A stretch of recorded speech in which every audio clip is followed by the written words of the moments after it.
जफर इस्लाम जी ये पॉइंट तो है और ये हर कोई जानना चाह रहा है। ठीक है, आप कड़े प्रावधान ले आइए, जरूरी है वो भी, लेकिन अगर किसी पर आरोप लग रहा है, सीबीआई जैसी एजेंसी, केंद्रीय एजेंसी जिस पर लोगों को भरोसा है, अगर वो भी संजीव मुखिया कह रही है कि नहीं इस पर कोई भी आरोप साबित नहीं हो रहा है, तो फिर लोग क्या यकीन करेंगे?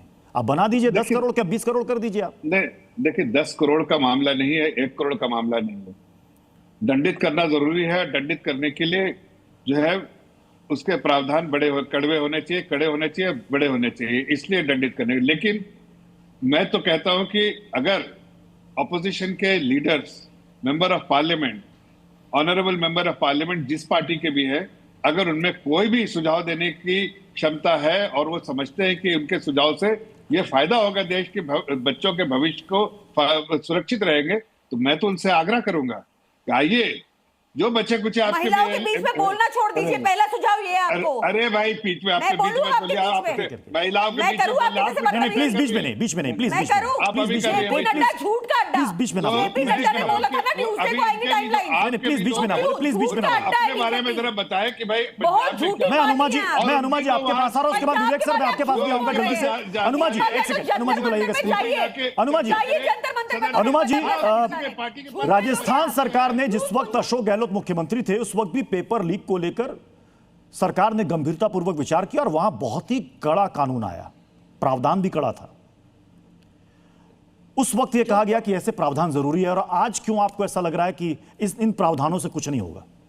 देखिए, अगर कोई व्यक्ति लगभग 25 लाख रुपए एक व्यक्ति से लेता है और ऐसे अगर वो बच्चे 40 बच्चे भी हैं, तो अगर आप देखेंगे ये 7-8 करोड़ रुपए कमा लेते हैं, और उसमें से अगर किसी को थोड़ा बहुत रिश्वत देके ये बैठ जाएंगे 1 करोड़ देकर, तो कोई फर्क नहीं पड़ने वाला है। पर मैं आपको एक चीज कहना चाहती हूं कि आपके चैनल पर एक कम से कम इतनी शुचिता रखिए कि कोई किसी को इंसानों की भाषा में बात करे, कोई सीआर बोल रहा है, कोई कुछ बोल रहा है, बदजुबानी मत रखवाइए यहां पर।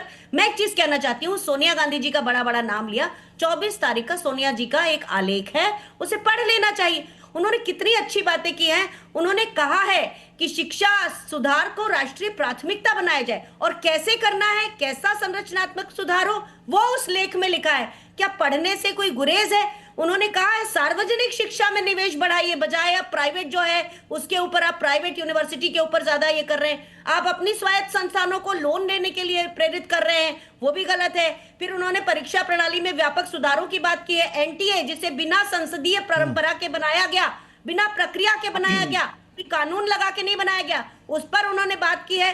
पेपर लीक और इसके ऊपर प्रभावी नियंत्रण की बात की है। लेकिन सबसे पहली बात यह है कि हमारी पार्टी से नासिर हुसैन साहब और रेणुका चतुर्वेदी जी, और आम आदमी पार्टी से संजय सिंह जी ने 267 में लगातार मांग की है चर्चा की इस मुद्दे पर कि छात्रों